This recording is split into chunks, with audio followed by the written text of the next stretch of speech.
Christos Anesti. Christ is risen. Christ is risen. Good morning to all of you, and a happy Mother's Day to all of you.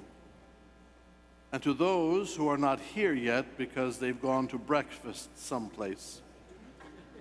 So we wish them also a happy Mother's Day as they stand in line at some restaurant.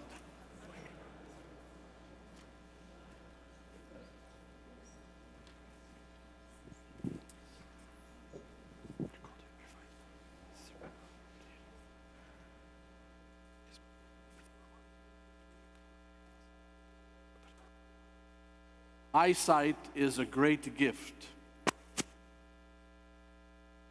Perhaps you do not fully understand and appreciate the gift of eyesight unless our eyesight begins to fail. And then we have a greater appreciation for the ability to see.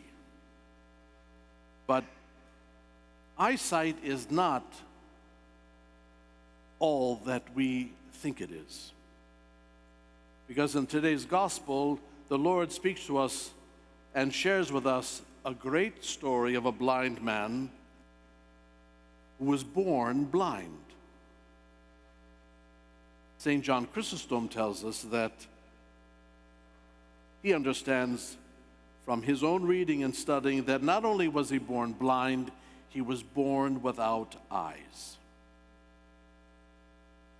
And so greater the miracle that we hear about today.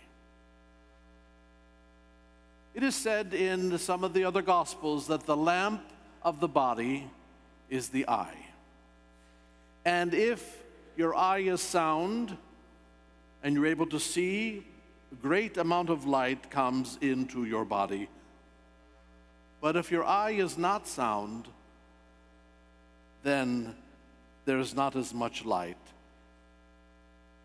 And the Lord then asks, how great is the darkness?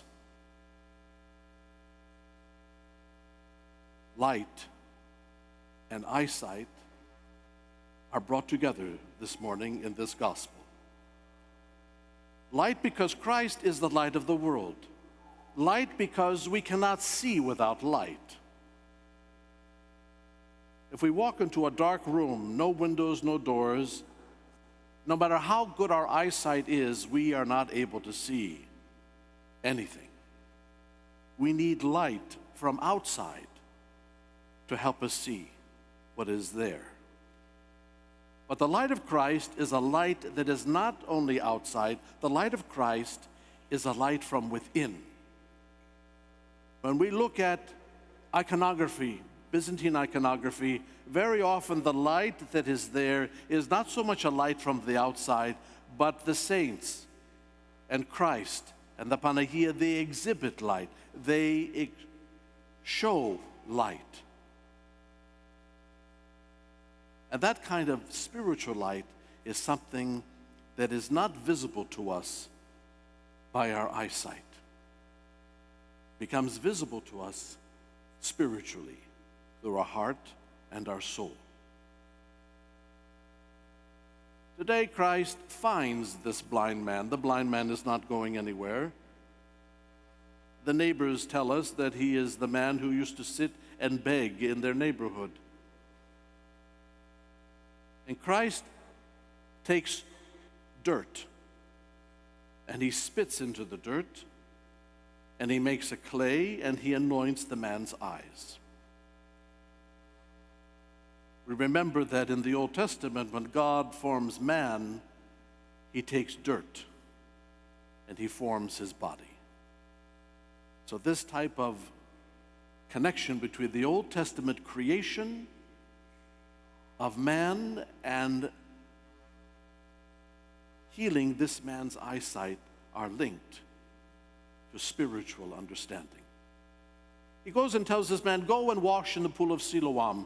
How many have been to Jerusalem? There is a pool there, Siloam. And there he washed. And after he washed his eyes, he was able to see. Not only was he able to see physically for the very first time.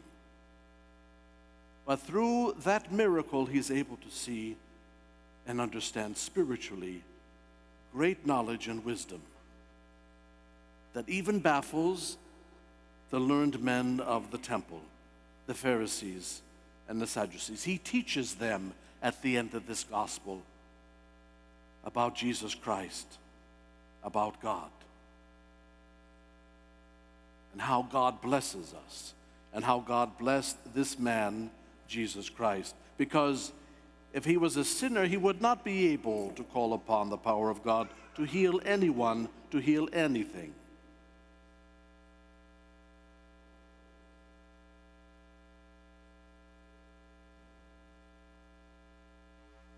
We think that we were able to see. And yes, I would imagine most of us are able to see many things, both the colors that we have today in this church, the people that are here, we walk outside, the beauty of creation. But that is physical. That is what is before our eyes. But what about our spiritual sight? What about our intuition? What about our spiritual discernment? What about our ability to understand a situation without seeing the truth that is before us, but understanding the truth? And how often do we walk into a room and miss many things, or go to an event and miss many things? We have become accustomed to looking for certain things when we go anywhere. But very often we forget that life is not just about what we can see and touch and feel. Our life is more than that. Our life is about what we cannot see, what we cannot touch, and what we cannot feel. And that is what Christ brings to us. The reality of the spiritual world, the reality of the kingdom of heaven. And when we celebrate a divine liturgy, some of that reality is present here. And when we ask the Lord to bless the bread and the wine, to make them the body and blood of Christ, even though physically they look like bread and wine, spiritually they have become his very body and his very blood. And anyone who would want to argue the point or discuss it would not have an understanding about how God works, because he takes physical things and he applies his grace and his spiritual strength to them, that they're able, or they, people or things, are able to impart to us his healing love and grace and power. This is the beauty of this reading today. Because God not only heals a man born blind, and physically he's able to see, but he grants him also spiritual sight to understand things that many that confronted him could not understand.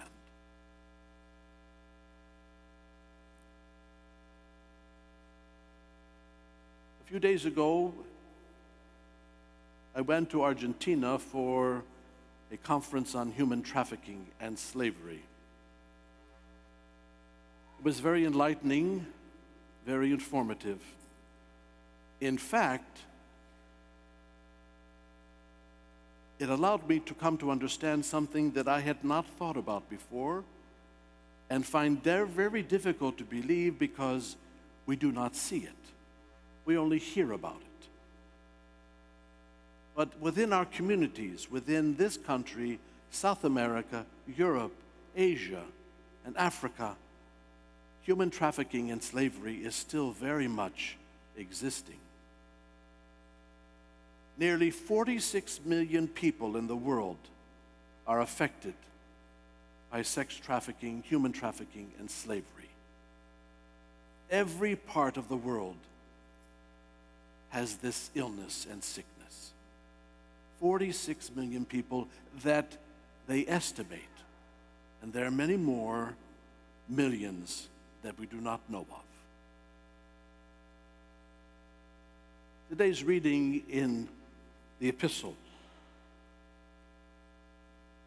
of Acts tells us in just the first line, in those days we apostles were going to a place of prayer. We were met by a slave girl who had a spirit of divination and brought her owners much gain by soothsaying.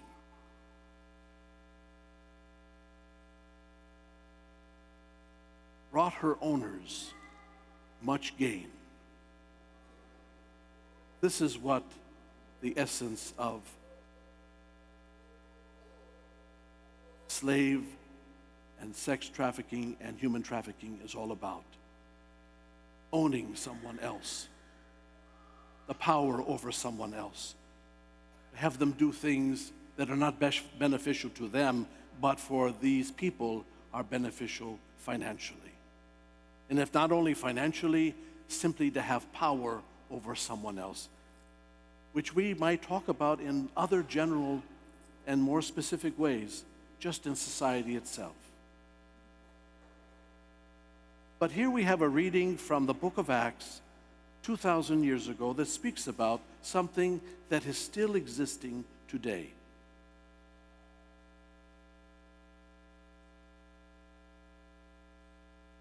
When Paul and Silas, St. Paul and St. Silas, help this young girl and free her from her owners, they are thrown in prison. And we hear about how, through their faith and the power of prayer, not only do they free themselves and all of the prisoners, but because of this great miracle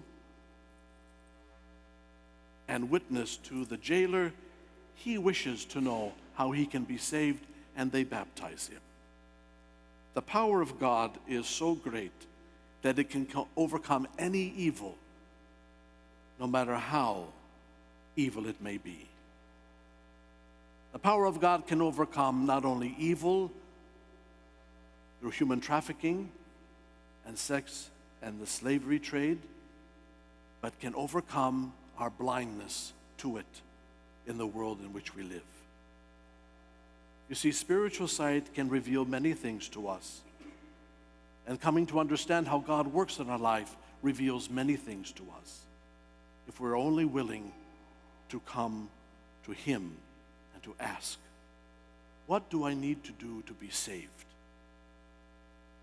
What do I need to have, Lord? How can you grant me spiritual sight so that I'm not blind to the things that are most important? How often do we hear about people in this world who are physically blind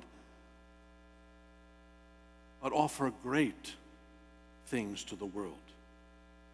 Only in my generation I would know of just a few. Helen Keller comes to mind. The other people who are blind who do great things.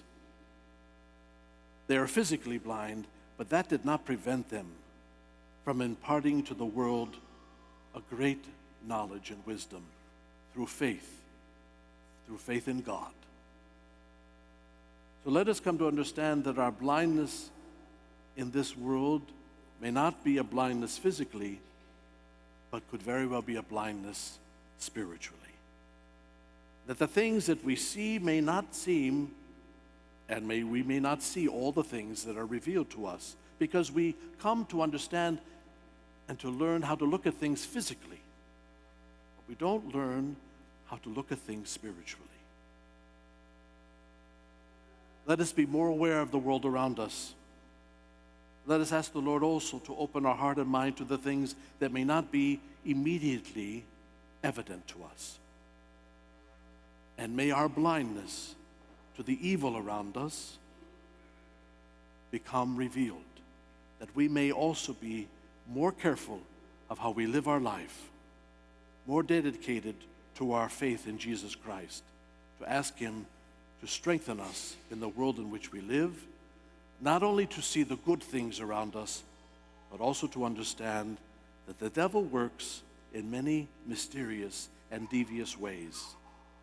Let us be aware of his work also in the beauty that God has created around us, but the evil that dwells within, very often unseen and unknown, but still very effective. Because the power of our Lord's resurrection is not just a physical resurrection, it is a spiritual resurrection. It is a destruction of death and a strengthening and energizing of life itself, that we all may come into the kingdom of heaven, a place that the Lord has prepared for all of his creation. Amen.